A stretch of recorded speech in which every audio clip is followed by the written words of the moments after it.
ಈ ದೇಶದ ಅನೇಕ ಮಹಿಳೆ ಹೆಣ್ಣು ಮಕ್ಕಳಿಗೆ 10 ಕೋಟಿಗೂ ಹೆಚ್ಚು ಶೌಚಾಲಯ ಕೊಟ್ಟಿದ್ದೀನಿ, ಮನೆ ಕೊಟ್ಟಿದ್ದೀನಿ, ಗ್ಯಾಸ್ ಕೊಟ್ಟಿದ್ದೀನಿ ಉಚಿತವಾಗಿ.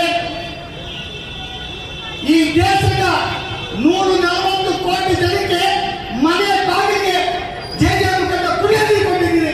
ಓಟ ಕೇಳಿಲ್ಲ ರೀ ಸಿದ್ದರಾಮಯ್ಯನವರೇ. ಗ್ಯಾರಂಟಿ ಗ್ಯಾರಂಟಿ ಏನ್ ಗ್ಯಾರಂಟಿ ರೀ? ಈ ರಾಜ್ಯದ ದಲಿತರಿಗೆ ಗ್ಯಾರಂಟಿ ಅಂತ ಹೇಳ್ತೀರಾ? ಈ ರಾಜ್ಯದ ದಲಿತರಿಗೆ ಗ್ಯಾರಂಟಿ ಹೆಸರಲ್ಲಿ 11,000 ಕೋಟಿ SCB ಹಣವನ್ನ ವರ್ಗಾವಣೆ ಮಾಡಿಕೊಂಡಲ್ಲ. ನೀವೇ ಮಾಡಿದಂತ ಕಾನೂನು.